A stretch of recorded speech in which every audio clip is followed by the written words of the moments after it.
皆さんこんにちは。リトルビーガーデンのみーこです。この日は曇り空。ビニールハウス内の気温は22度でした。多肉棚の多肉たちを見ると、コロラータとシムランスの花芽が上がっていました。それでも今年はこんな風に花芽が上がっている多肉がとても少なく、ちょっと寂しい感じです。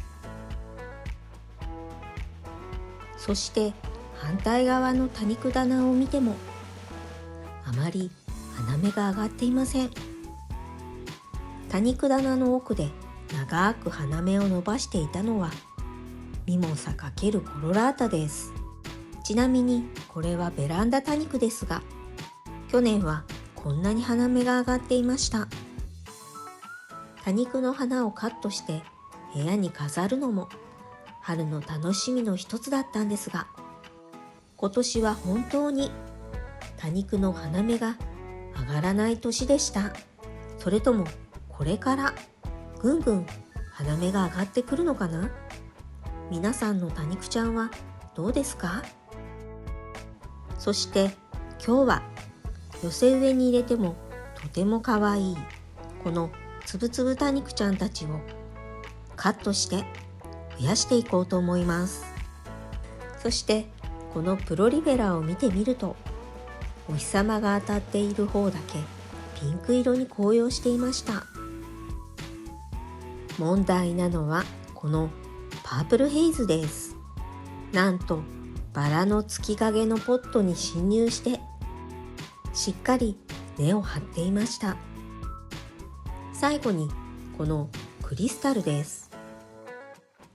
このクリスタルも増やしておきたくて持ってきたんですが、これは一度枯れ葉を取り植え替えした方が良さそうです。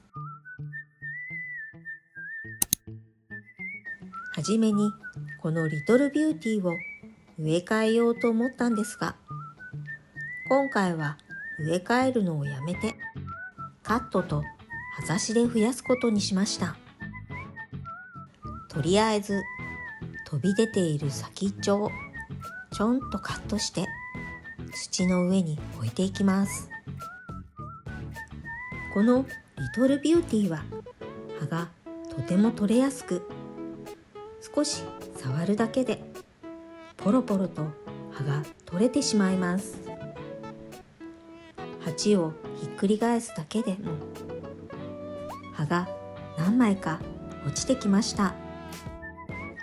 この取れた葉は葉ざしに使えるので、土の上に一緒に転がしておきます。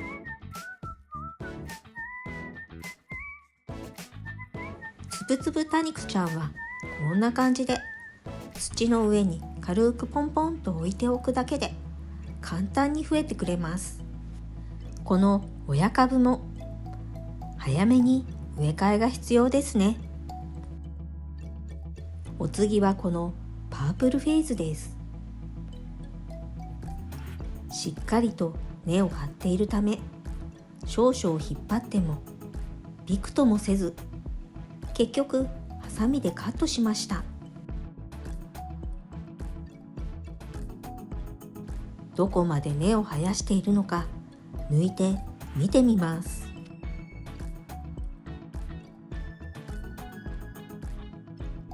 1本目はそこまで力を入れずにスルッと抜くことができました。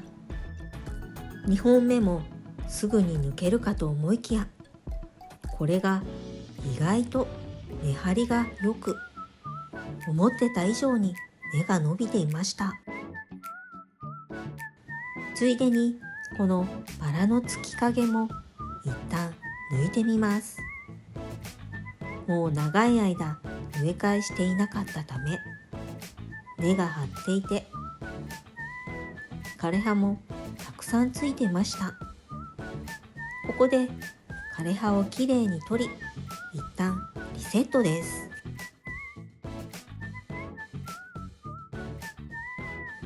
抜いたこのパープルフェイズは根がついているのでそのまま根を土に押し込んで植え付けていきます。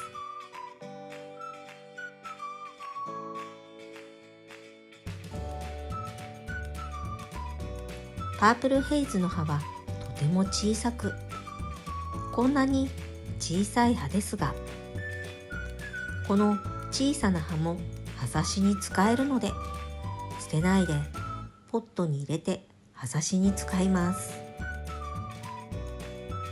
あとはリトルビューティー同様にカットして下葉を取り、土に挿していくだけです。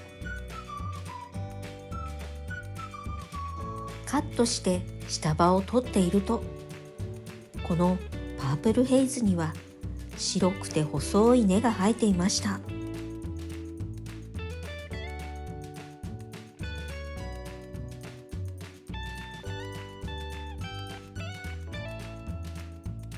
ハサミを入れると小さな葉がプチッと弾けて飛んでいきます。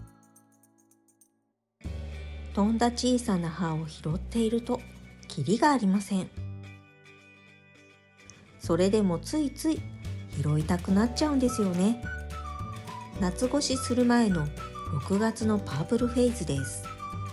夏越しに失敗してしまうと、こんな風にスカスカのパープルフェイズになってしまいます。住んでいる地域にもよりますが、私の住んでいる広島では夏は半日陰の涼しい場所で育ててあげるようにしています。このパープルヘイズは今回は2ポット分カットしました。このエリザベスを覚えていますか？ 4 年前にお迎えして、去年の春まではこんなに可愛かったのに、その後調子が悪くなり、11月にはこんなになっていましたが、小さかった小株もだいぶ大きくなり、小株を数えてみると6つもついていました。このエリザベスも小株がもう少し大きく成長したら株分けしてあげようと思っています。ここで落とし物を発見しました。これはどの多肉ちゃんの落とし物なんでしょう。次はこのプロリフェラです。少し徒長気味ですね。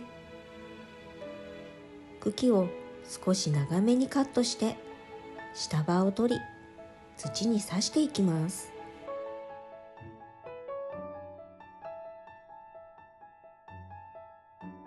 ほとんどの多肉植物はこんな風にカットして土に挿したり、葉を取って土に置いておくだけで増えてくれるので、増やす楽しみがあり、どんどん増えていくのが困ったところです。それでもついついこうして増やしちゃうんですよね。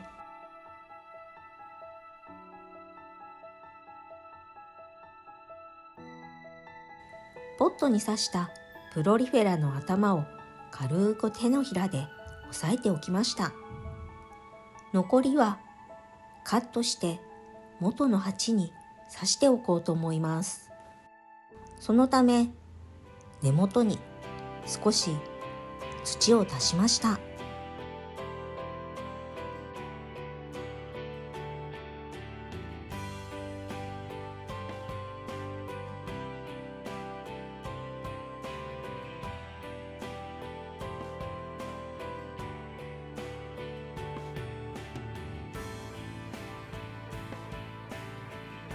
カットした後のプロリフェラはこんな感じです。最後はこのクリスタルです。このクリスタルも本当は増やしておきたいなと思っていたんですが、増やすほど量もないので、とりあえず今回は一度すべての株を抜いて枯れ葉などを取りきれいにしてから植え替えしようと思います。そしてクリスタルのポットで勝手に育っていたパープルヘイズも先ほどのポットに植えておきました。真ん中には枯れている株もありました。ピンセットで一本抜いてみようと思ったんですが、なかなか抜けず、結局手で抜いてみるとこんなに根が長く伸びていました。この根は長すぎるので手でちぎっちゃいました。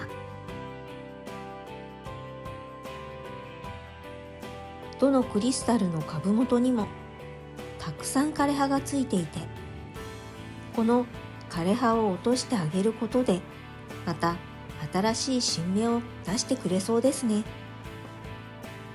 植わっていたクリスタルを一旦すべて抜いて、元植わっていたポットにまた植え付けていきます。長い根はカットしておきました。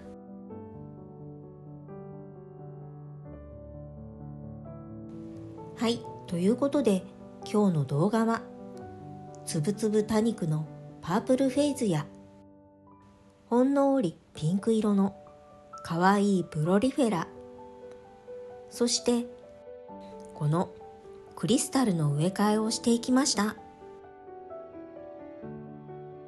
ベランダで何年も大きなロゼットで楽しませてくれたエリザベスのその後の様子を見ていきました。いかがだったでしょうか。クリスタルの植え替えもこれで完了です。ちなみにこのクリスタルの親株はこれなんですが、いつの間にか石化してしまい、今はこんな状態になっています。上から見るとあまりよくわかりませんが、横から見ると茎が平べったく石化しているのがよくわかります。これだとちょっと見づらいんですけどね。この動画が良かったなって思っていただけたら、高評価とチャンネル登録をよろしくお願いします。今日も最後までご視聴ありがとうございました。それでは次の動画でお会いしましょう。